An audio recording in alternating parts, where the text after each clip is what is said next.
তাই যে কথা বলতেছিলাম, আল্লাহ পাক সৃষ্টি করে সিল্লা লিয়াবুদুন একমাত্র ইবাদতের জন্য, অর্থাৎ যা কিছু করবো দুনিয়া সবকিছু ইবাদত বানায় করা লাগবে। আর ইবাদত তখনই যখন সেটা রাসূলের তরিকায় হবে, ঠিক কিনা জোরে বলেন। শুরু থেকে বলতেছিলাম একটা কথা স্মরণ রাখতে বলেছিলাম, যে এই কাজের মধ্যে রাসূলের তরিকা না, রাসূল যেটা কোনোদিন করেন না বা করতে বলেন নাই, ওইটাকে কোনোদিন ইবাদত বানানো সম্ভব না। ওটা হলো ডাইরেক্ট নাফরমানি, মুসলমানের কাছে কখনো যাইতে পারে না, ঠিক কিনা জোরে বলেন। যদি কেউ মনে করে সুদ খাবো, এর মধ্যে কি রাসূলের তরিকা আছে? তা মুসলমান সুদের কাছে যাইতে পারে? আমার যা মনে হয় বর্তমান মুসলিম সমাজে সুদখোর বাদ দিলে মুসলমান খুঁজে পাওয়া কষ্ট হয়ে যাবে, ঠিক কিনা? জোরে বলেন ঠিক কিনা? দেখেন ধনী লেভেলের মানুষ যারা, প্রত্যেকের ব্যাংকে সুদ অ্যাকাউন্ট আছে, বড় লোকের গোষ্ঠী ব্যাংকে টাকা জমা রেখে রেখে ব্যাংকে থেকে সুদ খাইতেছে, ঠিক না? আমাকে সভাপতি সাহেব আছে আছে নাকি সভাপতি? লোনের কথা পরে আসছে, ব্যাংকে অ্যাকাউন্ট টাকা জমা রাখেন, ওতে লাভ আসে, সুদ আসে। আর না হলে দেখবেন ধনী লোকেরা ব্যাংকে থেকে বিভিন্ন প্রকার লোন নেয়, কেউ সিসি লোনে ব্যবসা করে, কেউ হাউস লোনে বাড়ি করে, আবার কেউ কৃষি লোনে চাষবাস করে, ফার্ম করে, ট্রাক্টর কেনে, নাকি কাম। বড় লোকের গোষ্ঠী ব্যাংকে থেকে সুদ খায় না, ব্যাংকে সুদ দেয়। আর যারা গরিব মানুষ, ব্যাংকে যাওয়ার ক্ষমতা নাই, ওরা বউ লাগা দিচ্ছে গ্রামীণ ব্যাংকের সমিতির মধ্যে, ব্যারাকের সমিতি, আশার সমিতি, প্রশিক্ষার সমিতি, বিভিন্ন এনজিও সমিতির মধ্যে সুদের মধ্যস্থিকে ডুবাই রাখছে, ঠিক কিনা জোরে বলেন। আবার কিছু কিছু বিয়াক্কাল মার্কা মুসলমান পাওয়া যায় বিভিন্ন এলাকায়, আপনাদের এলাকায় নাই, কিন্তু আমার এলাকায় আছে, শতকরা হারে টাকা লাগায়, শতকরা 10 টাকা, 1000, 100 টাকা। এলাকায় আছে, এলাকায় আছে কি সভাপতি, এলাকায় আছে কি মুরব্বী, এলাকায় কি মৌলানা কথা কন না, চুপ করে বই রয়েছেন কেন? স্যার নাকি স্কুলের, এই স্কুলের স্যার তো নাকি প্রধান শিক্ষক? আলহামদুলিল্লাহ, আলহামদুলিল্লাহ। আমি কিছুটা বুঝছি, আন্দাজে বুঝছি, যখন চেয়ারের কথা কইছি যে পিছনের পাশে আছে চেয়ার, তখনই বুঝে ফেলাইছি এই প্রতিষ্ঠানের কেউ পাবে। আলহামদুলিল্লাহ। কোথায় রাখছিলাম কথা? হ্যাঁ, সমাজটা ভালো করে বুঝুন। ব্যাংকের সুদ সুদ, এনজিও সুদ সুদ, শতকরা হারে টাকা লাগাইছেন, ওটাও কিন্তু সুদ। আর সুদের গুণা কতটুকু ভালো করে রাসূল হাদিসের ভিতর বয়ান করেছেন। সুদ যে দেয়, সুদ যে নেয়, সুদের যে হিসাব লাগে, এবং সুদের ব্যাপারে যদি কেউ সাক্ষী থাকে, 4 জনের গুণা হলো সমান। রাসূল বলেন সুদ দেনেওয়ালা, নেনেওয়ালা, লিখনেওয়ালা, সাক্ষী 4 জন সমান অপরাধী। এদের গুণা কতটুকু হাদিসের মধ্যে রাসূল বয়ান করেছেন। সুদের গুণার স্তর 70 টা। কয়টা? জোরে বলেন কয়টা? রাসূল বলেন সুদের দ্বারা 70 প্রকার গুনাহ হয়। আর 70 প্রকার গুনাহের মধ্যে সবথেকে ছোট গুনাহর কথা রাসূল বলেছেন, যদি নারী হয়ে সুদ দেয় বা সুদ খায়, কাবা ঘরের ভিতরে নিজের জন্মদাতা পিতার সঙ্গে জিনা করা সমতুল্য গুনাহ হয়। চিৎকার দিয়ে বলেন নাউজুবিল্লাহ। আর যদি পুরুষের সুদ দেয় বা সুদ খায়, ওই কাবা ঘরের ভিতরে গর্ভধারিণী মার সাথে জিনা করা সমতুল্য গুনাহ হয়। চিৎকার দিয়ে বলেন নাউজুবিল্লাহ। কাবা ঘরের ভিতরে নিজের মা বাপের সঙ্গে জিনা করার গুনাহ হলো সুদের 70টা গুনার মধ্যে ছোট গুনাহ, আর 70টা গুনার মধ্যে বড় গুনাহ হলো আল্লাহ পাক এবং তার নবী রাসূলদের সঙ্গে যুদ্ধ ঘোষণা করা। চিৎকার দিয়ে বলেন নাউজুবিল্লাহ। অন্য হাদিসের মধ্যে রাসূল বয়ান করেছেন 1 দিরহাম, আরবের 1 দিরহাম সমান সমান ওই জামানায় আমাদের দেশে ছিল মাত্র 94 পয়সা পরিমাণে ছিল আমাদের দেশের। রাসূল বলেন 1 দিরহাম পরিমাণে সুদ যদি কেউ দেয় না খায়, কমপক্ষে 36 বার। কয়বার? মুখস্থ করেন কয়বার? রাসূল বলেন 1 দিরহাম সুদের পরিবর্তে কমপক্ষে 36 বার নিজের মা বাবার সাথে জিনা করা সমতুল্য গুনাহ হয়। চিৎকার দিয়ে বলেন নাউজুবিল্লাহ। আচ্ছা আপনারাই বলেন, কোন মুসলমান কখনো মা বাবার সঙ্গে জিনা করতে পারে? কোন ইহুদি না যারা পারে?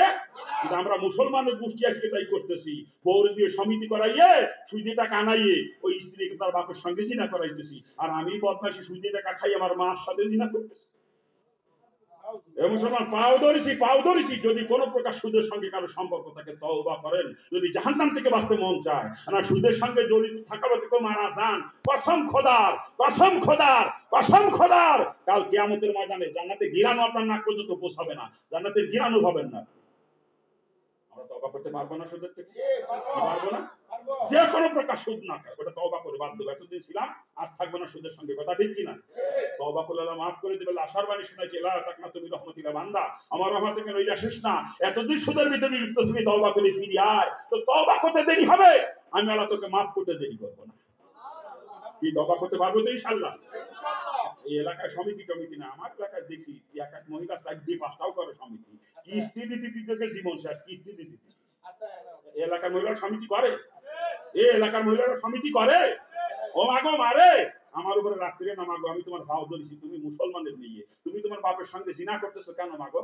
এই যে সমিতি করে সুবিধাটা কাইনে তোমার বাপের সঙ্গে জিনা করতেছো, মারে ভাও ধরেছি। আর সমিতি করে না। তোমার স্বামী যদি তোমাকে লোন আনতে বলে, কিস্তি আনতে বলে, স্বামীকে পরিষ্কার জবাব দিয়ে দিবা, আমাকে বিয়ে করে আনছো, আমার বরণ পোষণ দেওয়ার দায়িত্ব তোমার, কিভাবে দেব তুমি জানো, আমি সুদে টাকা এনে আমার বাপের সঙ্গে জিনা করতে পারবো না। পরিষ্কার জবাব দিবা আমাকে। আসলে দোষ মহিলাদের না, দোষ আপনাদের। আমার স্ত্রী তো জীবনেও সমিতি করতে গেল না কোনোদিন। আপনার স্ত্রী যায় কেন? আপনি পাঠান তাই যায়।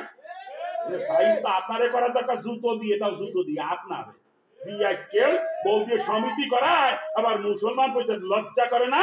আরে মুসলমান না খাইয়া মারা যাইতে পারে, তবু সুদের কাছে কোনো মুসলমান যাইতে পারে না, ঠিক কিনা? খাদ্যের অভাবে না খেয়ে মারা যাবে নিশ্চিত হয়ে গেছে। মতবস্থা মরা গরু হইলে মরা গরু গোস্ত খাওয়ার সময় মুসলমানের জন্য জায়েজ, তবে পেট ভরে খাওয়া কিন্তু জায়েজ না। যতটুকু খেলে জান বাঁচে অতটুকু পরিমাণ। মরা মুরগি পাইলে তার গোস্ত খাওয়ার সময় মুসলমানের জন্য জায়েজ। এমনকি শুয়োরের গোস্ত যদি পায়, যতটুকু খাইলে জান বাঁচে অতটুকু পরিমাণে শুয়োরের গোস্ত সময় মুসলমানের জন্য খাওয়া জায়েজ। তা মরা গরু মরা মুরগি অথবা শুয়োরের গোস্ত খাইয়ে যদি জান বাঁচানো লাগে, এই পারমিশন দিয়ে সে শরীর বাঁচাইতে পারবে। কিন্তু ওই অবস্থার মধ্যে কোনো মুসলমান সুদের কাছে যাইতে পারে না, এই পারমিশন শরীয়তে দেয় নাই। এক কথায় মুসলমান না খায় মারা যাবে, তবুও মুসলমান সুদের কাছে কখনো যাবে না, ঠিক কিনা? এ জোরে বলেন ঠিক কিনা?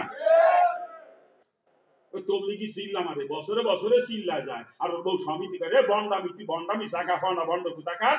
তোর বউ সমিতি করে সুদেটা হাটে চিল্লা মারি বেড়াও, ও বন্ডামি বাদ দে। ও মুড়ি দেশে সর্বনায় নামাজ পড়ে 9 ওয়াক্ত, কয় ওয়াক্ত? ইশরাক সাস তাওয়াবিন তাহাজ্জুদ কোনটা বাদ না করে 9 ওয়াক্ত করে। আবার ওর বউ সমিতি করে, ও সর্বনায় যাইয়ে পিসাবের বয়ান শুনে চিকুরি মারি দৌড় যায়। এ বদমাইশ বন্ডামি জাগা পাও না নাকি? তোর বউ সমিতি কর, তুই হারাম কর, সুদ কর, বদমাইশ, তোর আবার চিকুরি আসে কোন জায়গা থেকে? বন্ডামি বাদ দে, বন্ড কোথাকার। খারাপ লাগে নাকি? হারাম করে কখনো হালত আসতে পারে না। হ্যাঁ, বুজুর্গদের হালত আসে, অনেক সময় হালত আসে বুজুর্গদের। তারা জান্নাত জাহান্নাম সামনে দেখে, আল্লাহর প্রতিচ্ছবি তাদের সামনে ভেসে ওঠে, তারা সহ্য করতে পারে না, এই জন্য চিকুরি দেয় অনেক সময়, দেয় নাই? ওরা যারা হালাল রুজি খায় তাদের হতে পারে। তুই হারাম কর, বদমাইশ, তোর বউ সমিতি করে, তোর আবার চিকুরি আসে কোন জায়গা থেকে? বন্ড কোথাকার। খারাপ লাগতেছে নাকি? খারাপ লাগে ভাইজান? কি আলোচনা করবো? সারা গায়ে মুসলমানের গা, আমি কয় জায়গা মলম লাগাবো কান? হ্যাঁ,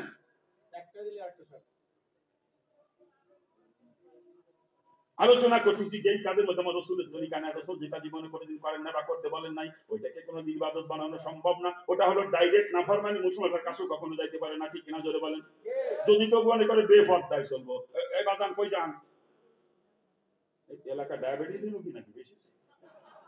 হ্যাঁ, এত তাড়াতাড়ি এই আসতে পারলাম না, এখনই যদি 1 নাম্বার যাওয়া লাগে নাকি? নাট বল্টু ঢিল হয়ে গেছে সব। গাড়ি যখন পুরো নয়, ইঞ্জিনে নাট বল্টু ঢিল হয়ে যায়, তখন তেল মোবিল ফুটায় ফুটায় ভর্তি ভর্তি যায়, দেখবেন রাস্তায়। কি কান? নাট বল্টু মনে ঢিল হয়ে গেছে, ইঞ্জিন নষ্ট নাকি কান? আপনাদের কষ্ট হলে বলবেন, আমি শেষ করে দেবো। আমি কষ্ট দিতে আসি না, আপনাদেরকে কষ্ট দিতে আসি না। কোথায় রাখছি কথা? এ কোথায় রাখছি কথা? যদি কেউ মনে করে বেপরদায় চলবো, এই বেপরদা চলার মধ্যে কি রসুলের তরিকা আছে? তা মুসলমান বেপরদায় চলতে পারে? বর্তমান সমাজে পর্দার বালাই নাই, কি কান আছে? আরে কইছে কিনা বর্তমান সমাজে পর্দা নাই? মুসলমানের ঘরে জালনা দরজায় কি সুন্দর কাঠের কাঠের পর্দা। যে এই লোকটা রিক্সা চালায়, টাকা দিয়ে পর্দা কিনে আনবে বাজারতে, সেরকম সামর্থ্য নাই। ওই যে লুঙ্গি কান পড়তো, লুঙ্গি কান ছিঁড়ে গেছে, ওইখানে সিলাই করে জালনায় পর্দা লাগে। এই কথা ঠিক না? মুসলমানের ঘরে জালনায় দরজায় পর্দা, কিন্তু শরীয়তের পর্দার বালাইও নাই বর্তমান সমাজে, কথা ঠিক কিনা? অথচ পর্দা শরীয়তের সব থেকে গুরুত্বপূর্ণ ফরজ হলো পর্দা, সব থেকে গুরুত্বপূর্ণ ফরজ। নামাজ ফরজ, কিন্তু 24 ঘন্টা খানিক ফরজ নামাজ। 5 ওয়াক্ত ফরজ নামাজ 17 রাকাত, 17 রাকাত নামাজ পড়তে 1 ঘন্টা লাগে না, কম লাগে, ঠিক না? তোরে কান ঠিক কিনা? এই 24 ঘন্টার ভিতরে ঘন্টা খানিক নামাজ ফরজ। রোজা ফরজ 12 চাঁদের ভিতরে 1 চাঁদ রোজা ফরজ, ঠিক না? যাকাত ফরজ মালদারের জন্য, বছরে 1 বার যাকাত দেওয়া ফরজ। হজ ফরজ মালদারের জন্য, জীবনে 1 বার হজ করা ফরজ, ঠিক কিনা? কিন্তু পর্দা 24 ঘন্টার জন্য ফরজ, 24 ঘন্টা। 1 সেকেন্ডের জন্য যদি কেউ বেপর্দা হয়, সাথে সাথে একটা কবিরা গুনাহ হবে। আর একটা কবিরা গুনার নিম্নতম সাজা 7000 বছর জাহান্নাম। চিৎকার দিয়ে বলেন নাউজুবিল্লাহ। 1 সেকেন্ডে যদি বেপর্দা হবেন, 7000 বছর জাহান্নামের ফয়সালা, কোনো ক্ষমা নাই, কথা ঠিক কিনা? এই জোরে বলেন ঠিক কিনা?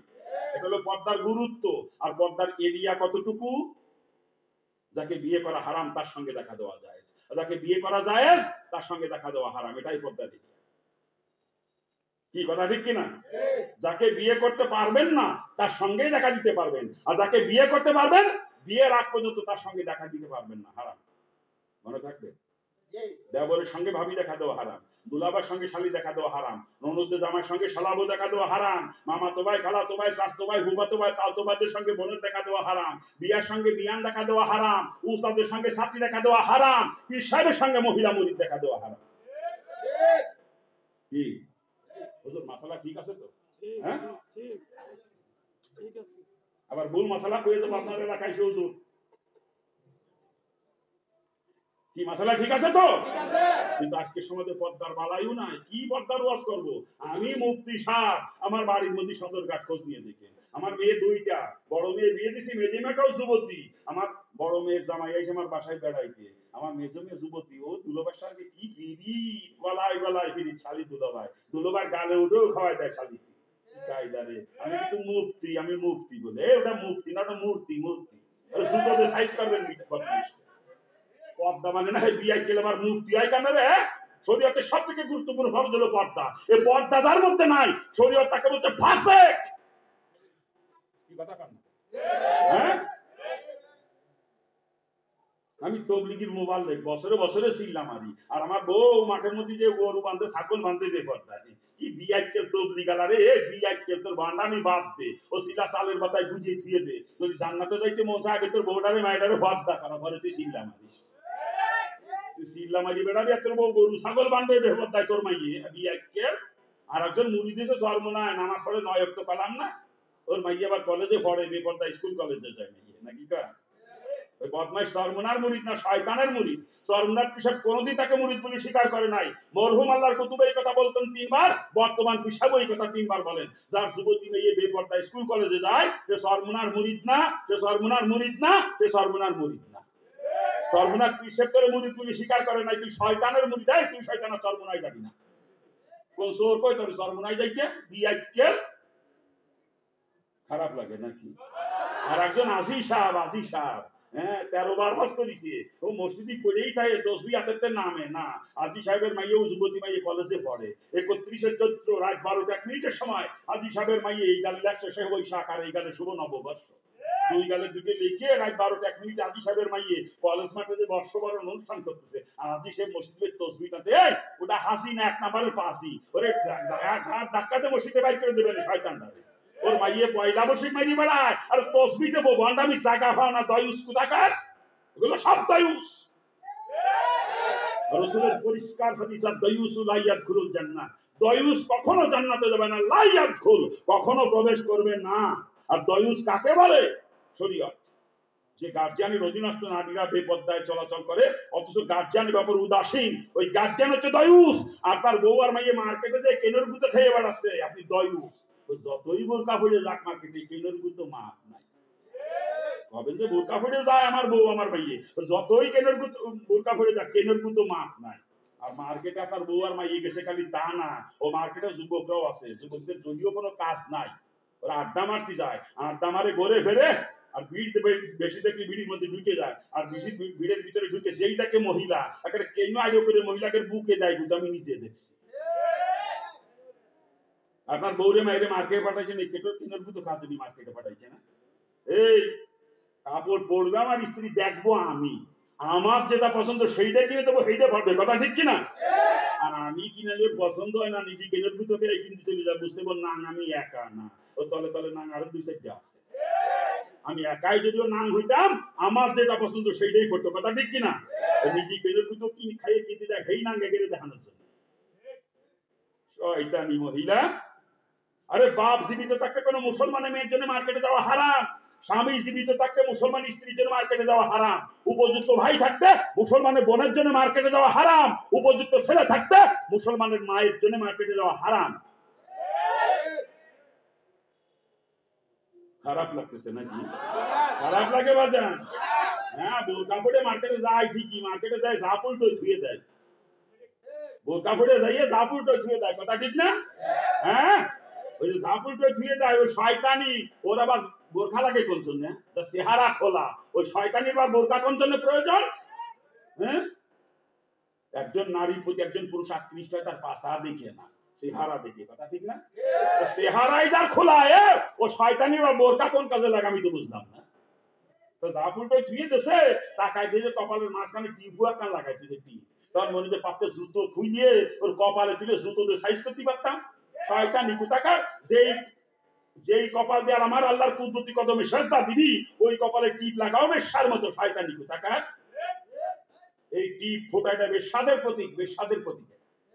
এটা বেশ্যাবৃত্তিতে সমাজের উৎপত্তি। ইব্রাহিম আলাইহিস সালামকে আগুনে ফেলানোর ঘটনাকে কেন্দ্র করে ইবলিসের পরামর্শ মতে নমরুদ এখানে 40 জন কুমারী যুবতী দিয়ে বেশ্যাবৃত্তি করায় নমরুদ। এর পিছনে ঘটনা আছে, অনেক লম্বা ইতিহাস। এমন আগুন জ্বালাইছে, ও আগুনের কাছে যে যাবে সেই পুড়ে মারা যাবে। মানে ইব্রাহিম আগুনে ফেলতে গেলে তো কাছে যাই ফেলতে হবে নাকি? নমরুদি সেনাবাহিনী একটা সৈন্য রাজি না, নিজের জীবন কি আগুনে বিসর্জন দিতে চাই। আমরা কেউ ফেলতে পারবো না, আল্লাহ আমাকে খোদা নিয়ে ফেলুক, নমরুদ নিয়ে ফেলুক, আমরা পারবো না। ইবলিস দেখলো তো তাহলে ইব্রাহিমকে পুরানো যাচ্ছে না আগুন দিয়ে, কি করা যায়?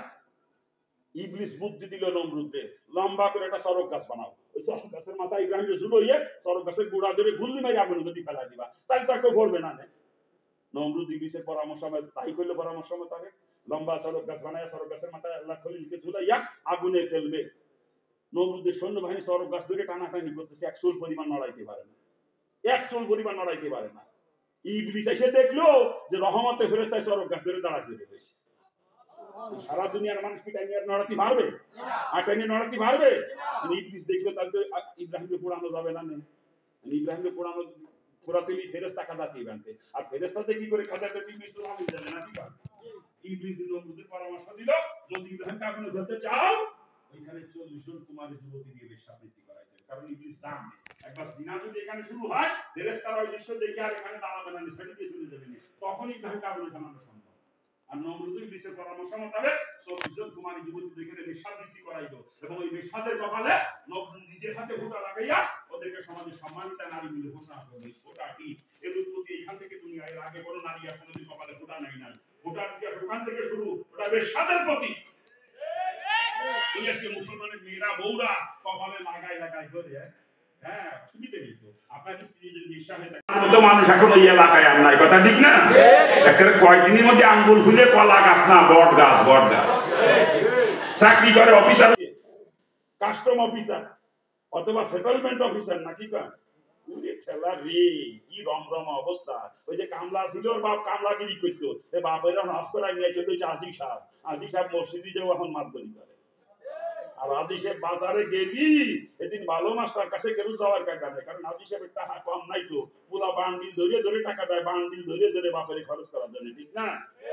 বাজার টাজার করিয়ে রিক্সাওয়ালা দিয়ে বাজার পাঠায় যায় বাসায়, রিক্সাওয়ালা আমার বাজার আমার বাসায় নিয়ে পৌঁছে দেয়, ওরে ভাড়াও দিয়ে দেয়, দিয়ে তো আমি তো চা খাই আসতেছি, তুই বাজারটা নিয়ে আমার বাড়ি পৌঁছে দেয়।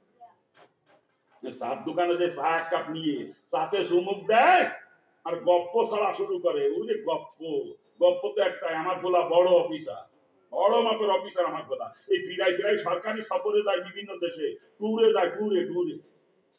এই কয়েকদিন আগে সিঙ্গাপুর দিল, এই যে আমার লাঠিকান দেখছো না, পিতল দিয়ে বান্ধানো লাঠি, আমার বলা সিঙ্গাপুরটাই নিয়েছে। ও পকেটে তসবি টানতে পারবে, তসবি দেখছো? মালয়েশিয়ান তসবি, আমার ভোলা টুরে গেছিল মালয়েশিয়ায়, এই জায়গাতে নিয়ে আইছে। ও পাহাড় জুতো বুঝলে মানুষের পাহাড় জুতো দেখায় মানুষের, জুতো দেখছো? বিদেশি কোম্পানি জুতো, এফএক্স এর জুতো, আমার ভোলা ডাহাত তাই নিতেছে, ডাহাত। কি কথা ঠিক না? ওরে গল্প রে বাপ, ফুলারে নি হে, তোর গল্প শুকিয়ে যাবে রে, নিয়ে রে তোর ফুলাইলো কুত্তা, আর তুই কুত্তার বাপ কুত্তা। তোর কুত্তাও পায়খানা খায়, তোরও পায়খানা খায়, তুই টের পাও না?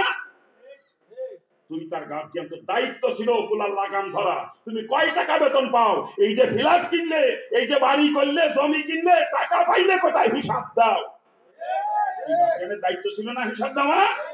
তুই টাকা পেয়ে সব ভুলে গেছো, তোর ভুল আর একটাও আছে। ওই যে মাদ্রাসা প্রায় মুক্তি বানাইছো, মুক্তি সব চাকরি করে মাদ্রাসায়, এ টাকা বেতন পায় হারে 9,000, আর সাথে এক মসজিদের খেদমত করে, এ টাকা পায় হারে 3,000। মোট কত হইছে? হ্যাঁ, আরে না, 9,500 আর 3.5, 13,000 টাকা। হিসেব এত কম বোঝেন কে? হ্যাঁ, কথা হবে না।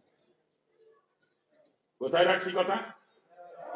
হ্যাঁ, বেতন পায় 13,000 মুফতি সাহেব, সব মিলিয়ে ও মুফতি সাহেবের নিজেরই তো সংসার চালাতে কষ্ট হয়ে যায়। মুফতি সাহেব টাকা পয়সা তেমন দিবা পারে না বাপেরে, ওই মাঝে মাঝে 200-400 টাকা দেয়। বাপ তো মুফতি সাহেব মানুষ তো দেয় কিছু কিছু, কিন্তু তাতে বাপের পরাণ ভরে না, মন ভরে না। আর ওই যেটা বান্ডিল ধরে এনে দেয় ওইটাই ওই এখন খোলা, ওইদের একেবারে গর্ব করে কি করা ওইটাকে নিয়ে। বলে তোর গর্ব ছুটে যাবে রে বিয়াক্কেল, তোর কুত্তা নিজেও জাহান্নামে যাবে, আর একা জাহান্নামে যাবে না, তোরে নিয়ে তারপরে যাবে।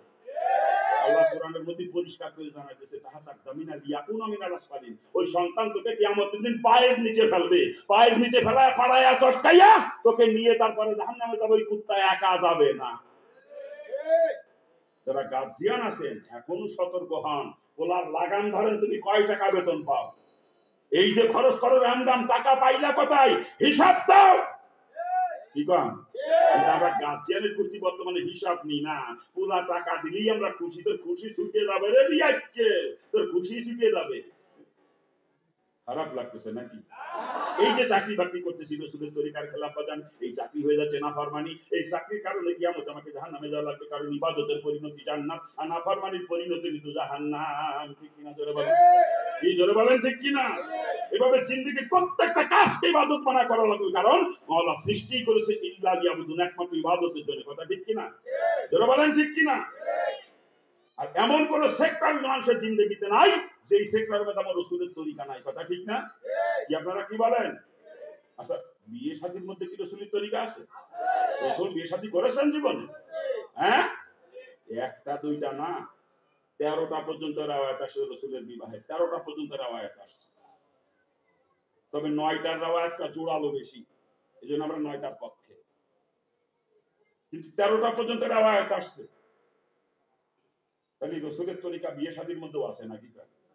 হ্যাঁ, আমাদের সমাজে বর্তমান যে বিয়ে শাদী হচ্ছে এগুলো কি রাসূলের তরিকায় হচ্ছে? শুরুতেই বলছিলাম সুন্নাত তরিকার খেলাফ কোন আমল কখনো আল্লাহ পাক কবুল করে না। মনে আছে তো? হ্যাঁ, আপনি নামাজ পড়েছেন সুন্নাত তরিকার খেলাফ, নামাজ হবে। রোজা রেখেছেন সুন্নাত তরিকার খেলাফ, রোজা হবে। তদ্রূপ আপনি বিয়ে করেছেন সুন্নাত তরিকার খেলাফ, আপনার বিয়ে হয় নাই। সুন্নাত তরিকার খেলাফ কোন আমল আল্লাহ পাক কবুল করে না। যেই বিয়ে আমার আল্লাহ কবুল করে না ও বিয়ে কোনো বিয়েই না। স্বামী স্ত্রীর নামে সারা জীবন যে মিলামিশা করতেছেন, অবৈধ মিলামিশা, জিনা। জিনা আর জিনার মাধ্যমে সন্তান জন্ম দিলে কি হয়? আরে বাংলায় গান যাওরা যাওরা, কষ্ট হচ্ছে কইতে। আজকে অধিকাংশ মুসলমানের ঘরে যার সন্তানে ভরপুর সুন্নাত তরিকায় বিয়ে না হওয়ার কারণে। আর আমরা ওয়াজ করতে গেলে এসে আদরে কথা কাঁদতে দেখে, হুজুর একটাই বলা, হুজুর কথা শোনে না, হুজুর মা বাপের খেদমত কি জিনিস বোঝে না, হুজুর আজকে একটু এই ওয়াজ করবেন, তাতে মা বাপের খেদমত করে, মা বাপের কথা শুনে হুজুর এই ওয়াজ একটু করবেন। আমি তো কথা যে শুনবে, জন্ম কি বৈধ? মানে মুসলমানের বৈধ সন্তান কখনো মা বাপের সঙ্গে নাফরমানি করতে পারে না। কথা ঠিক কিনা? বলেন ঠিক কিনা? মা বাপের কথা শুনবে না এরকম কোন মুসলমানের বৈধ সন্তান হতেই পারে না। কি কথা ঠিক না? আর যেটা যাওরা, ওই যাওরা কোনোদিন মা বাপের খেদমত করবে না, মা বাপের কথা শুনবে না। কথা ঠিক কিনা? আজকের মুসলিম সমাজের পরিণতি কেন বোঝেন না? আজকে অধিকাংশ গার্জিয়ানের চোখে ঘুম নাই, পোলা কোন জায়গায় রইছে, কোনটা কোন জায়গায় গাঁজা খেয়ে পড়ে রইছে, কোনটা কোন জায়গায় বাবা খেয়ে পড়ে রইছে, কোনটা হিরোইন খোর, কোনটা মদ খোর, আবার কোনটা আঠা খায়। আঠা জুতো সোলা খায়, যে আঠা দিয়ে, আঠা চেনেন? ওই আঠাও বলে খায় বদমাইশের গোষ্ঠী, ওই গাম গাম গাম আঠা, এটাও বলে খায় বদমাইশের গোষ্ঠী, নিশাখোরের গোষ্ঠী। এই এলাকায় নিশাখোর তো নাই, আমার এলাকায় অধিকাংশ যুবক পোলাপান বর্তমানে নিশাখোর। এই এলাকা ভালো আছে, এই এলাকায় একটাও নিশা টিশা করে না। আমার এলাকায় করে তাই শুনাইতেছি আপনাদেরকে। এই এলাকা পোলাপান রাগ করে না। এই যে যারা নেশাখোর, মাদকাসক্ত, কসম খোদা এরা যাওরা, এরা যাওরা, এরা যাওরা। কোন মুসলমানের বৈধ সন্তান কখনো মাদকাসক্ত হতে পারে না। মুসলমানের বৈধ সন্তান কখনো জুয়ায় আসক্ত হতে পারে না। এই যে যুবকের গোষ্ঠী জুয়ো খেলে, জুয়ো হতে তার জুয়ো ঘটে যাওয়া লাগে না, বারে যাওয়া লাগে না, এখন হারা রাত কম্বল মুড়ি দিয়ে জুয়া খেলে। কি কথা ঠিক না ভুল বলতেছি?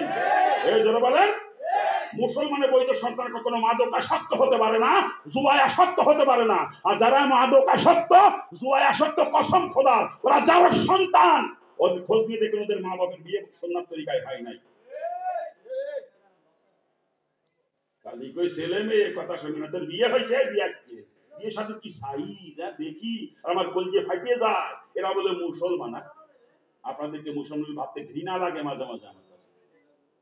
কি আর মুসলমান আপনারা? ইসলামের রসই কারণ আপনাদের মধ্যে নাই। আপনারা খালি গরু খাইয়া আর সেনুর মাথা কেটে মুসলমান দাবি করেন নাকি গা? হ্যাঁ, ইসলামের রসই কারণ আমি হিন্দুর বাচ্চা। জন্মের পর থেকে দেখছি আমার আত্মীয় স্বজনরা যেগুলো করতো, আমার আত্মীয় স্বজনরা হিন্দুরা, আজকে আপনারা মুসলমানরা ওই হিন্দুদের থেকে 3 ধাপ নিচে নেমে গেছেন, 3 ধাপ। আপনাদেরকে মুসলমান ভাবতে ঘৃণা লাগে আমার কাছে মাঝে মাঝে। কি এর মুসলমান আপনারা? আপনারা যে করেন এখন তো মুসলমানের কাজ না। আমি ছোটবেলা থেকে দেখছি মুসলমান হিন্দুরা আমার আত্মীয় স্বজন ওইগুলো করতো। বিয়ে করার আগে বন্ধু বান্ধব নিয়ে মাইয়ে দেখতো, হিন্দুরা দেখতাম, দুলাভাইকে নিয়ে যেত মাইয়ে দেখতে। আপনার এলাকায় যায় তাই না? এলাকায় যায়, হ্যাঁ এলাকায় যায়। অথচ যেই ছেলে বিয়ে করবে, বিয়ে হওয়ার আগ পর্যন্ত ছেলের বাপের জন্য মেয়েটার চেহারা দেখা হারাম, একেবারে কবিরা। ছেলের সঙ্গে বিয়ে হওয়ার আগ পর্যন্ত ছেলের বাপও মেয়েটার চেহারা দেখতে পারবে না, হারাম। তবে ছেলের বাপের দায়িত্ব আছে, মেয়ের সম্পর্কে খোঁজ খবর নিবে, মেয়ের বংশ কেমন, পিতৃকুল কেমন, মাতৃকুল কেমন, দিনদারি আছে কিনা, পর্দাপসিতা মানে কিনা, মেয়ের স্বভাব চরিত্র কেমন, এগুলো খোঁজ নিবে ছেলের বাপ। খোঁজ নিয়ে যদি বোঝে না মেয়েটা তো উপযুক্ত, বেটার বুকে আনা যায়, তখন ছেলেকে পাঠাবে মেয়ে দেখতে। ছেলে দেখবে মেয়েকে, মেয়ে দেখবে ছেলেকে। কারণ যাকে নিয়ে সারা জীবন সংসার করতে হবে, শরীয়ত তাকে পছন্দ করে নেওয়ার ইখতিয়ার দিয়েছে যে ছেলে মেয়ে উভয় উভয়কে দেখবে, আর উভয় যদি উভয়কে পছন্দ হয় বিয়ে হয়ে যাবে। আর বিয়ে হয়ে যাওয়ার পরে শ্বশুরের জন্য বেটার বউ দেখা তার কোনো নিষেধ নাই, বরং বেটার বউ শ্বশুরের শুধুমাত্র শারীরিক খেদমত, যেটা গাও টিপা পাও টিপা, এই শারীরিক খেদমত বাদ দিয়ে আর যত প্রকার খেদমত আছে সব বেটার বউ করতে পারবে। কিন্তু ছেলের সঙ্গে বিয়ে হওয়ার আগ পর্যন্ত ওই মেয়েটার চেহারা দেখাও ছেলের বাপের জন্য হারাম, কবিরা গুনাহ। যেখানে ছেলের বাপের জন্য মেয়ে দেখা হারাম, সেখানে আমরা বন্ধু বান্ধব নিয়ে, দুলভাই নিয়ে মেয়ে পছন্দ করে বিয়ে করি। এই পর পুরুষ নিয়ে মেয়ে দেখে পছন্দ করে বিয়ে করো, আবার কেউ ছেলে মেয়ে কথা ফেলে। ওই ঘরে ছেলে যদি জন্ম নেয়, বাইজিদ বোস্তামি রহমতুল্লাহ হবে না যে পানি গ্লাস হাতে করে সারা রাত মাথার কাছে দাঁড়ায় দাঁড়ায় কাটাবে। ওই ঘরে জন্ম নেবে খোদার এরশাদ শিখবে। আমি কই ছেলে মেয়ে কথা শুনি না, তোর বিয়েই তো হয় নাই। এই বিয়ে জন্ম দোষ যাওরা, ও যাওরা কথা শুনবে কি করে? হ্যাঁ, আরো আছে বিয়ে সাথে সাজ, বলবো না বাদ দেবো, বলবো না বাদ দেবো। হ্যাঁ, বর্তমান আমার এলাকায় যৌতুক ছাড়া বিয়েই হচ্ছে না মুসলমান। আপনার এলাকা ভালো আছে, এলাকায় যৌতুক টৌতুক নেয় না, আমার এলাকায় নাই। আমি ছোট কালে দেখতাম হিন্দুদের বিয়েতে যৌতুক ছিল, কিন্তু এখন এই মুসলমানের বিয়েতে হিন্দুদের চেয়ে বেশি যৌতুক আদান প্রদান। নাকি ভুল করছি আমি? এই ভুল বলতেছি? কেউ কে আমার ফুলারে মরণ সাইকেল দিয়া লাগবে, কেউ কে আমার ফুলারে বিদেশ পাঠিয়ে কুইয়ে কুইয়ে বিয়ে করে যৌতুক শুধু কুইয়ের যায় বদমাইশ। আবার কেউ কে বেকার ফুলা বিয়ে দেবো না, যদি বিয়ে দিতে হয় মেয়ে আমার ফুলা চাকরি দিয়ে দেওয়া লাগবে। আবার কেউ কয় আমার ফুলা চাকরগিরি টিরি করবে না, আমার ফুলা ব্যবসা করবে, ব্যবসা পুঁজি দিয়ে লাগবে। আবার কেউ চাই easy bike, auto auto auto. আবার কেউ কয় ফ্রিজ দিয়া লাগবে, হাতে রঙিন টেলিভিশন ভিসিডি নাকি কয়। হ্যাঁ, খেলা রে। এ মুসলমান, মুসলমানের ভিতরে যৌতুক নেওয়াও হারাম, দেওয়াও হারাম। শুয়োরের গোশত খাওয়া যেরকম হারাম, যৌতুকে টাকা খাওয়া মুসলমানের জন্য সেই রকম হারাম। বরং শুয়োরের গোশত খেলে খেলে হারাম খাওয়ার গুনাহ হয়, আর যৌতুকে টাকা যে খাইলাম ও টাকা তো হারামই। সাথে সাথে মেয়ের বাপের উপর জুলুম করা হইলো, হারামও খাইলাম জালেমও হইলাম। আর শুয়োর খেলে খালি হারাম খাওয়া হইতো, জালেম হইতাম না। কত বড় জুলুম একটু চিন্তা করেন তো। একটা মেয়েকে জন্ম থেকে শুরু করে বিয়ের উপযুক্ত হওয়া পর্যন্ত লালন পালন করতে মেয়ের বাপের কলিজা হেঁটে যায়। আজকে তার ওই কলিজা টুকা তার নয়নের পুতুলি আমার দিয়ে দেয়, তা তোমার কলিজা বলে না দাবি দাবি করি মরণ সাইকেল চাকরি, ওরে হারাম করে। বরং উচিত ছিল যে বেচারা এতকাল আমার স্ত্রীকে লালন পালন করেছে, এতকাল আমার বেটার বউকে মানুষ করেছে, বিনিময়ে মেয়ের বাপকে আর কিছু দেওয়া দরকার ছিল, ঠিক না? তো দেবেই উল্টে দাবি করে ফ্রিজ রঙ্গি টেলিভিশন, বদমাইশ কোথাকার। যৌতুক নিয়ে করে বিয়ে, আবার কার ছেলে মেয়ে কথা শুনি নাই। যৌতুক নিয়ে বিয়ে করলে ওই ঘরে রাবেয়া বসরির মত রহমতুল্লাহ আলাইহার মতো মেয়ে জন্ম নেবে না, ওই ঘরে জন্ম নেবে তসলিমা নাসরিন। ছেলে মেয়ে কথা শুনে না, বিয়ে তো বিয়েই তো হয় না। এই আরো আছে, বলবো না বাদ দেব। বর্তমান আমার এলাকায় দেখছি মুসলমানের বিয়েতে গায়ে হলুদ দেয়, আপনার এলাকায় গায়ে হলুদ চলছে, আমার এলাকায় আমি ছোটকালে দেখলাম হিন্দুদের বিয়েতে গায়ে হলুদ হয়। কিন্তু এখন এই মুসলমানরা হিন্দুদের থেকে 3 ধাপ নিচে নেমে গেছে। বললাম না আপনাদেরকে মুসলমান ভাবতে ঘৃণা মনে হয়, আমার ঘৃণা লাগে মাঝে মাঝে। কি আর মুসলমান? হ্যাঁ, ইসলাম তো নাই, খালি গরু খেয়ে যাচ্ছে নৌকাকে মুসলমান দাবি করে না। লজ্জা করে না মুসলমান পরিচয় দেন? মুসলমান আমি, আমি হিন্দুর ঘরে জন্মেছিলাম, এখন আমি মুসলমান। আপনারা মুসলমান পরিচয় দিয়ে না, কারণ ইসলাম আপনাদের মধ্যে নাই। খারাপ লাগে নাকি? মুসলমানের ভিতরে গায়ে হলুদ দেয়, মুসলমানের ভিতরে গায়ে হলুদ দেওয়া হারাম, হারাম, হারাম। এইভাবে গায়ে হলুদ বিয়ে করছে, আবার ছেলে মেয়ে কথা দিয়ে কেল ওই ঘরে চরমনার মরহুম পীর ফজলুল করিম রহমতুল্লাহ জন্ম নেবে না, ওই ঘরে জন্ম নেবে শয়তান দেওয়ান ভাই। ছেলে মেয়ে কথা শুনে না, কেন শুনে না চিন্তা করেন। আপনার বিয়েই হয় নাই কারণ সুন্নাত তরিকার খেলাফ কোন আমলই আল্লাহ পাক কবুল করে না, কথা ঠিক কিনা? জোরে বলেন ঠিক কিনা? আবার মুসলমানের বিয়েতে আমার এলাকায় দেখছি মহিলারা বরযাত্রী যায়, আপনার এলাকায় যায় না? আমার এলাকায় যায়। কি কয় এই মেয়ে ছেলেরা বিয়েতে বরযাত্রী পাঠান, চিন্তা করেন না? আজ পর্যন্ত বিয়ের বরযাত্রী যে কোনো মহিলা সেখান থেকে খালি হাতে ফিরে আসতে পারে নাই, কম পক্ষে পরপুরুষের বসা খাইলেও খাই আসা লাগে। কোন মহিলা বুকে হাত দিয়ে বলতে পারবে না যে আমি বিয়ের বরযাত্রী গেছি অথচ পরপুরুষের বসা খাই না, এই কোনো মহিলা বুকে হাত দিয়ে বলতে পারবে না। চ্যালেঞ্জ, এটা আমার চ্যালেঞ্জ। আপনার স্ত্রী কারণ মেয়েকে যে বিয়েতে বরযাত্রী পাঠাচ্ছিল পরপুরুষের বসা খাওয়ার জন্য নাকি? দোষ মহিলাদের না, দোষ আপনার। ওই আমার স্ত্রী আমার মেয়ে তো কোনোদিন কোনো বিয়েতে বরযাত্রী গেল না, আপনার স্ত্রী আপনার মেয়ে যায়, আপনি পাঠান তাই যায়। জুতোতে সাইজ করা দরকার আপনার, এই মহিলার কোনো দোষ নাই, কথা ঠিক কি? জোরে বলেন ঠিক কিনা?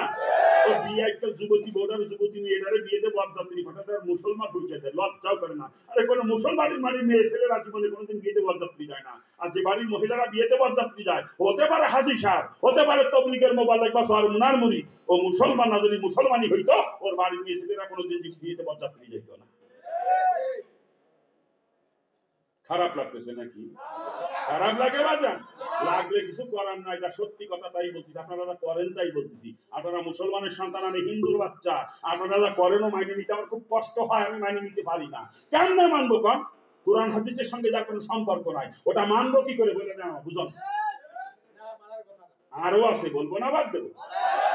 বাপরে বাপ, নতুন বই বিয়ে করে বাড়িয়ে নিয়ে বাসর রাত্রি স্বামী স্ত্রীর কাছে মাপ চায়, ওকে মাফ করে দাও, দেন মোহর মোহরে না মাপ চায়। আপনার এলাকায় চাইটা না, আমার এলাকায় চায়। আর মাপ না উপায় নেই, দিয়া ক্ষমতা 10,000 ধরে তুই 2 লাখ দেবো কানতে। বর্তমান তো মেয়েরা চিন্তা করে 10 লাখ যাতে মায়ের তালাক দিতে না পারে, তালাক দিলি কোর্টে যে কেস করবো 10 লাখ আদায় করে ছাড়বো, আর ছেলেরা চিন্তা করে দাদু যে দরুদ গদি আমরা তো তালাক দেবো না। মুসলমান ধারণ আগে তালাক দিলেই মহারণা দিতে হয়, বিয়ে করে তালাক দিলে মহারণা দিতে হয় না, বিয়ে করে আগে স্ত্রীর মহারণা পরিশোধ করতে হয়, এরপর স্ত্রীর কাছে যাইতে হয়। মহারণা পরিশোধ না করার পর যদি স্ত্রীর কাছে যাওয়া হারাম, হারাম জায়েজ নাই। যদি মহারণা তবে সেটা সামর্থ্য মোতাবেক। আমি যদি 10 লাখ দেওয়ার ক্ষমতা রাখি ধরেন 10 লাখ আপত্তি নাই, তুমি দিতে পারবো 10,000, আপনি ধরে দেবেন 2 লাখও চলবে না, কথা ঠিক কিনা? জোরে বলেন ঠিক কিনা? সারা জীবন স্ত্রীর মহারণা পরিশোধ করলাম না, সন্তান একটা পর একটা জন্ম দিয়েই যাচ্ছে, আবার কই ছেলে মেয়ে কথা দিয়া কেল মহারণা পরিশোধ না করে যে সন্তান জন্ম দিয়েছেন ও কথা শুনবে, চিন্তা করেন কি করিয়া? ও জন্মই তো অবৈধ। খালি কি তাই? আরো আছে, বলবো না বাদ দেবো? বলবো। নতুন বউ বিয়ে করে বাইরে নিয়ে বর্তমানে মুসলমান হাল খাতা করা দোষে নাম দেশে বউ পাতা, আমি ওইটার নাম দিয়েছি হাল খাতা। আপনার এলাকায় হয় না, আমার এলাকায় হয়।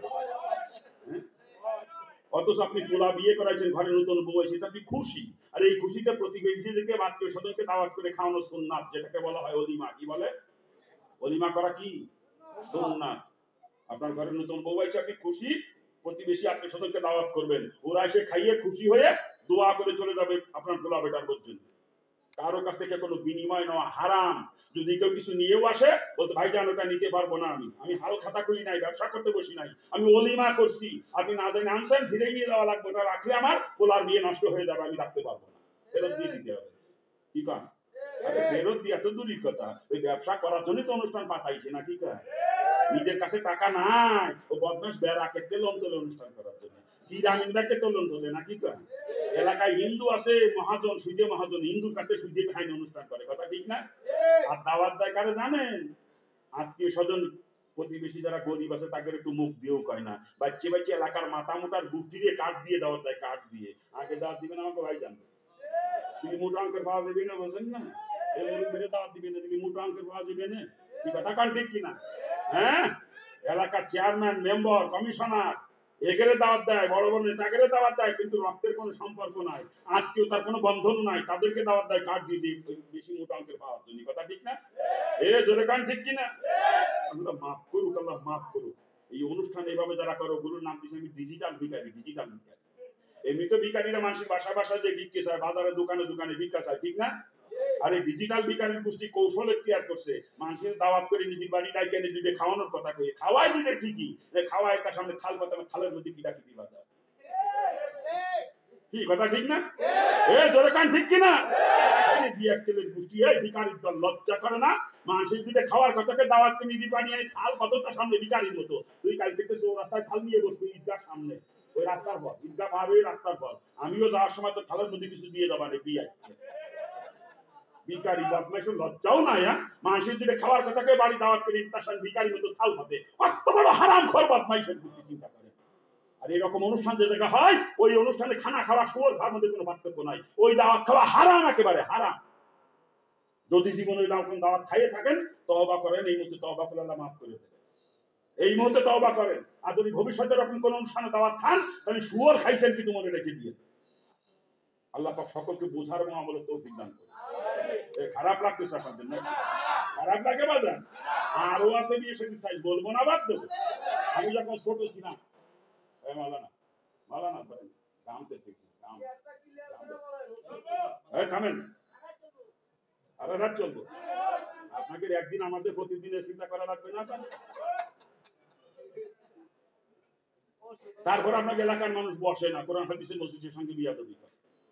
বারবার অনুরোধ করছি বসার জন্য, এখনো দাঁড়ায় দাঁড়াইছে। কত জায়গা রয়েছে মাঠে, এই যে বারান্দায় জায়গা আছে, মাঠে জায়গা আছে, আসে দাঁড়ায় দাঁড়ায় থাকতেছে না বসে। শেষ করে দেবো আমি।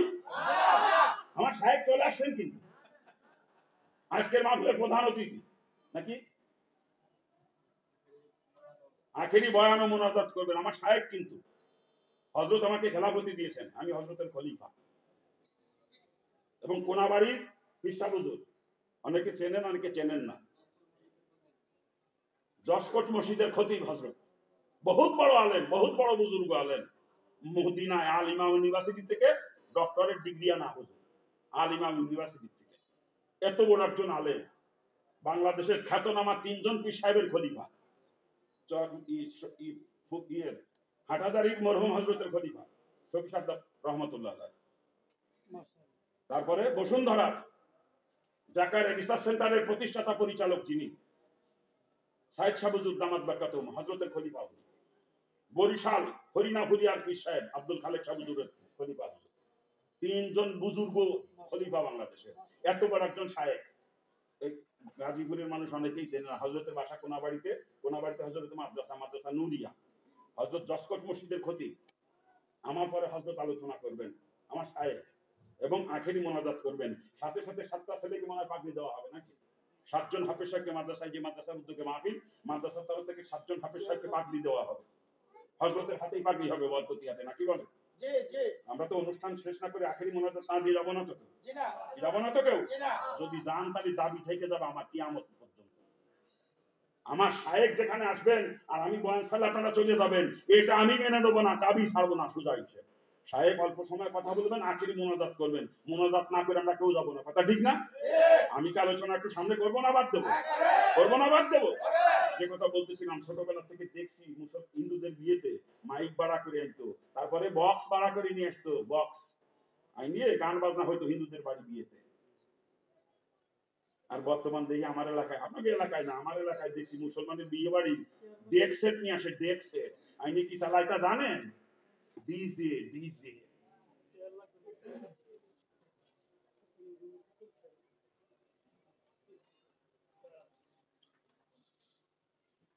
কোথায় রাখছি কথা?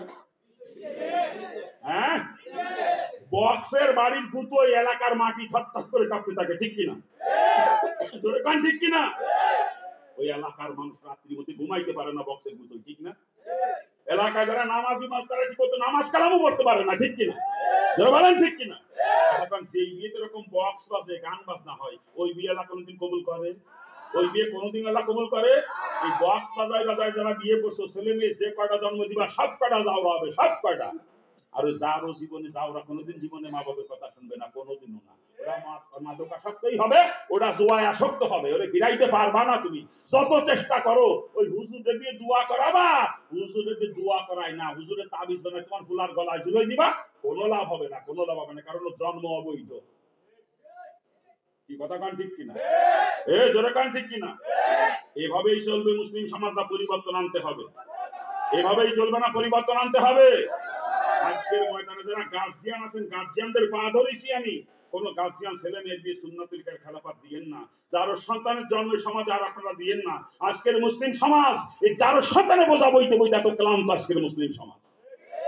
যারা আজকের ময়দানে যুবক আছে, এখনো বিয়ে শাদী করো নাই, বাবারে সামনে বিবাহ শাদী করবা, এরকম যারা আছো, আমি তোমাদের কাছে একটু অনুরোধ করব, তোমার পাও ধরে বলতেছি, তুমি অঙ্গীকার করো আমি একজন মুসলমানের সন্তান, আমি সুন্নাত তরিকার খেলাফ বিয়ে করব না, যার সন্তানের জন্মদাতা আমি হব না। কি যুবকরা অঙ্গীকার করা যায় না? এখনো বিয়ে শাদী করো নাই, সামনে করবা।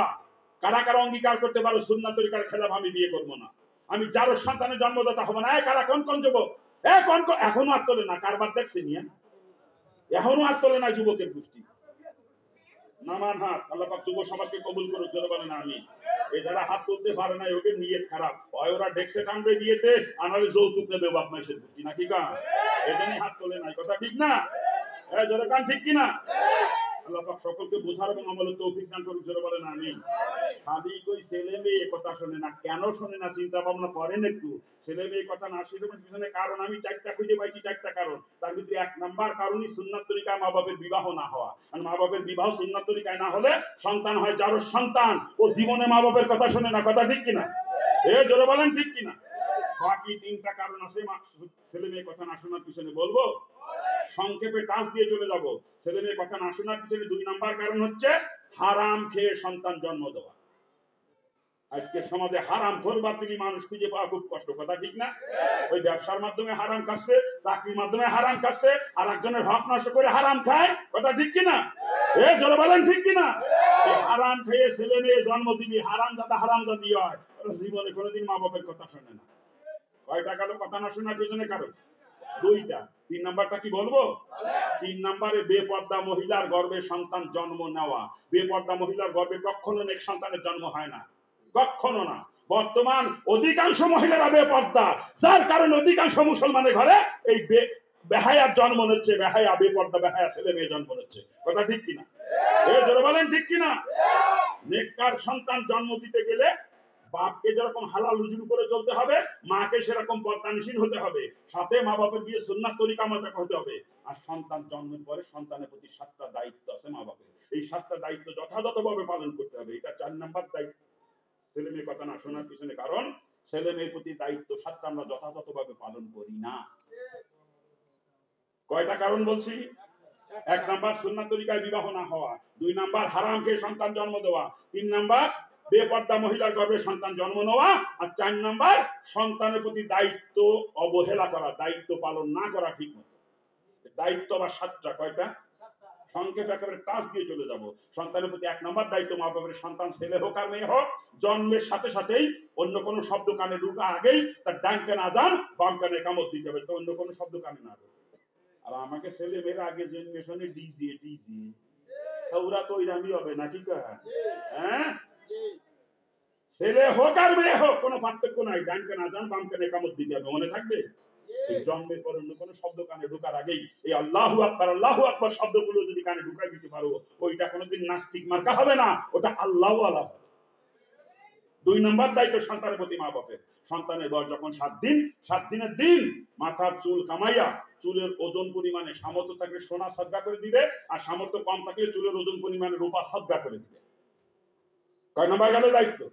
2 নাম্বার। 3 নাম্বার দায়িত্ব সন্তানের প্রতি ওই 7 দিনের দিন সন্তানের আকিকা করে দেওয়া। ছেলের জন্য 1টা বকরি, 2টা বকরি দিয়ে করা, মেয়ের জন্য 1টা বকরি দিয়ে করা।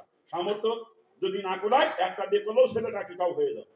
এটা হলো জানের বদলায় জান কুরবানি করা। এই যে আকিকা করবেন, এর বদৌলতে আল্লাহ পাক কারণ সন্তানের জানকে হেফাজতে রাখবে। কিন্তু এগুলো আমাদের সমাজে করে না। আকিকা যদিও 2টা করে, আকিকার নাম করে হালখাতা ব্যবসা, নাকি ভুল করা? হ্যাঁ, আল্লাহ মাফ করুক, আল্লাহ মাফ করুক। কয় নাম্বার গেল দায়িত্ব? 3 নাম্বার। 4 নাম্বার দায়িত্ব মা বাবার সন্তানের প্রতি ওই 7 দিনের সন্তানের নাম রাখা, আর এমন একটা নাম রাখতে হবে যে নামটা শুনলে পরে বোঝা যায় এটা মুসলমানের সন্তান। কিন্তু আমাদের সমাজে নাম ভাই সেন্টু, মেন্টু, বল্টু, নাট, ঠিক আছে? আরে নাটু আছে মুসলমানের সন্তান, ছেলের নাম আছে না? নাম শুনলে বোঝা যায় না যে খ্রিস্টানের ঘরে জন্মিছে না ইহুদির ঘরে জন্মিছে, নাম শুনে বোঝার কোনো কায়দা নাই, কথা ঠিক কিনা? এমন একটা নাম রাখতে হবে যে নামটা শোনার সাথে সাথে বোঝা যাবে এটা মুসলমানের সন্তান। কথা ঠিক কিনা? আল্লাহ পাক কিয়ামতের ময়দানে যখন আবু বকর বলে ডাক দিবেন, হাসরের ময়দানে যত আবু বকর, সমস্ত আবু বকর লাব্বাইক ইয়া আল্লাহ বলে খাড়া হয়ে যাবে। আল্লাহ পাক বলে, এই তোদেরকে তো ডাকি নাই, তোরা খাড়াইছো কেন? আমি ওই আবু বকরকে ডাকছি, যেই আবু বকর আমার বন্ধুর সাথে গাড়ে সোরার মধ্যে কষ্ট করেছে, আমার বন্ধুর সাথে যত ধনী, আবু বকর কত বড় ধনী ব্যবসায়ী ছিল, আমার দিনের জন্য সব শেষ করে দিয়ে সালাদ চট পরিধান করেছে, সিরা চট, ওই আবু বকরকে ডাকছি, তোরা খাড়া হয়েছে কি জন্য? সবাই আবু বকরের গোষ্ঠী এক বাক্যে বলবে, মাহবুদ আপনি যে কোন আবু বকরকে ডাকছেন, আপনি তো নির্দিষ্ট করে বলেন নাই, আপনি আবু বকর বলে ডাক দিচ্ছেন, আমার নাম আবু বকর, এই জন্য আমি খাড়া হয়ে গেছি। আল্লাহর সত্যিত নাম আবু বকর, সত্যিত নাম ফাতিমা, সত্যিত নাম খাদিজা। তবে শোন, আমার এই মহব্বতের বান্দাবান্দির নামের সঙ্গে তোর নামটা মিলে যাওয়ার কারণে ওই মহব্বতের বান্দাবান্দির ওসিলায় তোকে মাফ করে দিলাম। নামটাও আজকে মুসলমান ইসলামিক কায়দায় রাখে না, আশ্চর্য লাগে আমার কাছে। কয় নাম্বার গেছে দায়িত্ব? কয় নাম্বার গেছে? 4 নাম্বার। 5 নাম্বার দায়িত্ব সন্তানের প্রতি মা বাপের। সন্তান যদি ছেলে হয়ে থাকে তার খতনা করায় দেওয়া, বালেগ হওয়ার আগেই খতনা করাইতে হবে। আর যদি 7 দিনের দিন করতে পারেন সব থেকে উত্তম। 7 দিনের দিন খতনা করানো মুস্তাহাব। 7 দিনের দিন খতনা করানো কি মুস্তাহাব, তবে বালেগ হওয়ার আগেই করাই দিতে হবে। কথা ঠিক কিনা? কয়টা গেছে দায়িত্ব? 5টা। এতক্ষণ যে 5টার কথা বলছি, 5টা দায়িত্বই সুন্নাত। 6 নাম্বার দায়িত্বটা ফরজ। সন্তানের প্রতি মা বাবার 6 নাম্বারের দায়িত্বটা ফরজ। আল্লাহ রাসূল হাদিসের মধ্যে পরিষ্কার করে জানিয়েছেন, তলাবুল ইলমি ফারিদাতুন আলা কুল্লি মুসলিমি ওয়াল মুসলিমাত, মুসলমান সে নর হোক আর নারী হোক তার জন্য ইলমে দিন শিক্ষা করা ফরজ। আর সন্তান ছেলে হোক আর মেয়ে হোক তাকে ইলমে দিন শিক্ষা দেওয়া মা বাবার উপর ফরজ দায়িত্ব। এটা ফরজ দায়িত্ব। কোনো মা বাপ একটা সন্তানকে যদি ইলমে দিন থেকে বঞ্চিত করেন, আপনি ফরজ তবে গুনাহগারে পহেলা কাতারে জাহান্নামে যাবেন কিয়ামতের দিন। মনে রেখে দিন, এটা পহেলা কাতার, ফরজ দায়িত্বের ব্যাপারে কোনো ছাড় নাই। কথা ঠিক না? তবে সবাই যে মুফতি গিয়াসউদ্দিনের মতো মুফতি সাহেব বানাইতে হবে এমন না, মুফাসসির বানাইতে হবে এমন না। ও সমাজে 2-4 জন চললেই চলবে, এটা হলো ফরজে কিফায়া। কিন্তু নিজের জীবন ইসলামের চালাইতে যতটুকু ইলমে দিনের প্রয়োজন, হারাম হালালের তমিজ করা যায়, নিজেকে ইসলামের উপরে চালানো যায়, কমপক্ষে এতটুকু ইলম শিখতেই হবে প্রত্যেকটা মুসলমান, সে নর হোক আর নারী হোক। কথা ঠিক কিনা? আর এইটুকু পরিমাণে ইলম শিক্ষা দেওয়া প্রত্যেকটা সন্তানকে মা বাবার উপর ফরজ দায়িত্ব, মা বাবার উপরে। কথা ঠিক না?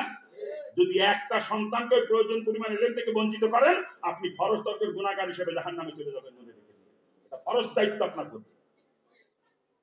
স্কুল কলেজে পড়ান, সমাজে ডাক্তারও দরকার আছে, ইঞ্জিনিয়ারও দরকার আছে, কিন্তু আগে ওরে মুসলমান বানান, এরপরে ডাক্তার বানান। আগে মুসলমান বানান, এরপরে ইঞ্জিনিয়ার বানান। কথা ঠিক কিনা? প্রয়োজনে এলেম আগে শিক্ষা দিন। নুরানির 3 বছরের একটা কোর্স আছে, 3 বছরের কমপক্ষে 3 বছরের কোর্সটা কমপ্লিট করান নুরানির। করানোর পর একবারে 5-এ নিয়ে ভর্তি করবেন। 4 পর্যন্ত ইংলিশ, বাংলা, অঙ্ক এই 3 বছরে তার কমপ্লিট হয়ে যাবে নুরানির সাথে সাথে। এই আপনারা চলে যাচ্ছেন ওই ছুটি রাগ করি নাকি? কই যান আপনারা? যান কই? চলে যাচ্ছে লাইন ধরে। ওনাকে মনে ভালো লাগতেছে না। ভালো লাগলে মানুষ যায় না। ওই যদি সুর সার দিয়ে মিষ্টি মিষ্টি ঘটনা মটনা কইতাম খুব মজা লাগতো নাকি? হ্যাঁ, অধিকাংশ বক্তারা তো ঘটনা মটনা কিচ্ছা কাহিনী, আমি বলতাম ওগুলো কই নিয়ে। আমি বক্তা না, আগেই কইছি আমি ডাক্তার। আর আমি একা না ডাক্তার, বক্তারা সবাই ডাক্তার, শ্রোতারা সব হচ্ছে রোগী। কথা ঠিক না? আর রোগী রোগ অনুযায়ী ট্রিটমেন্ট করাই হলো ডাক্তারের দায়িত্ব। কথা ঠিক কিনা? আমরা বক্তার গুছিতে এগুলো চিন্তা করি নেই। আল্লাহ গলায় সুর দেশে স্টেজে উঠিয়ে সুর সার দিয়ে ঘটনা মটনা কইয়ে পকেট করে কাহানি চলে যায়। মুসলমানের 4 পয়সার উপর করে না এই বস্তু। আমি বাজান আলাদা কায়দায় চিন্তা করি। আমি হিন্দু ছিলাম, আল্লাহ আমার মুসলমান বানাইছে, জাহান্নামের ভয়তে খালি মুসলমান হয়েছি। আবার আল্লাহ বানাইছে বক্তা, ডাক্তার বানাইছে আপনাকে চিকিৎসা করার জন্য। রোগ অনুযায়ী ট্রিটমেন্ট না করে আবার দরা খাবো, ও দরা খাতি আমি রাজি না। যেখানে মুসলমানের ঘাট সেখানে আমার মলম।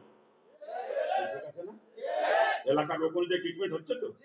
রোগ অনুযায়ী ট্রিটমেন্ট হচ্ছে তো? না হইলে আবার আমি দরা খাই দেবো কিয়ামতের দিন। আমি দরা খাতি রাজি না। আমারে পিছনতে টাইনি ধরবেন সে সুযোগ আমি দেবো না। ওই দিকে কবেন ওই হুজুরে দাওয়াত করে আনছিলাম, ভালো মন্দ খাওয়াইছিলাম, হুজুর যদি ওদিন বুঝই তো আমরা এই সমস্ত কাম করে জাহান্নামে যাইতাম না। এই জন্য বাজান পিছনতে টাইনি ধরার সুযোগ দেবো না। আমার দায়িত্ব আমি পালন করে যাবো। মানলি আপনিও বেঁচে যাবেন, আর না মানলি আমার কাজ করা। কি রোগ অনুযায়ী ট্রিটমেন্ট হচ্ছে তো? একদিনে তো সব রোগের ওষুধ দেওয়া সম্ভব না। মুসলমানের সারা গায়ে আমি কয় জায়গা মলম লাগাবো? হ্যাঁ, ডাক্তার তো আমি একা, সব হয়েছে বক্তা। আল্লাহ পাক বক্তার গোষ্ঠীকে তক্তা বানায় ফেলা দেবে কি আমাদের? বক্তার গোষ্ঠীকে তো বক্তাগিরি ছুটে যাবে। মুসলমানের গা হইছে ভাই, আর তুমি এসে মলম কষো মাথায় না। মুসলমান জাহান্নামে যায় সুদ খাইয়ে, ঘুষ খাইয়ে, বেপরদায় চলে, আর একজনের হক নষ্ট করে, আর তুমি এসে ওয়াজ করে ইউসুফ জুলেখা। তোর ইউসুফ জুলেখা শুকিয়ে যাবে রে কিয়ামতে। মুসলমান জাহান্নামে যায় কিসের জন্য, আর তুই ওয়াজ করো কি নিয়ে? তুই ডাক্তার হইছো, বক্তা হইছো, তোর বক্তাগিরি ছুটে যাবে। খারাপ লাগতেছে নাকি? কোন জায়গায় রাখছিলাম জানো? হ্যাঁ, 6 নাম্বার দায়িত্বের কথা বলছি। এই দায়িত্বটা ফরজ। বাকি আর একটা দায়িত্ব আছে, এটাও সুন্নাত। বলবো বলবো ছেলে মেয়ে যখন পরিণত বয়সে পৌঁছে যাবে, তখন দিনদার পাত্র পাত্রীর দিকে ছেলে মেয়েকে বিয়ে করাইয়া দেওয়া মা বাবার দায়িত্বটা সুন্নাত। কয়টা হয়েছে মোট? মনে থাকবে না তো? মনে থাকবে তো? খালি কই ছেলে মেয়ে কথা শোনে না। কেন শোনে না? একটু চিন্তা চেতনা করেন আজকের থেকে। আজকে থেকে চিন্তা চেতনা করেন।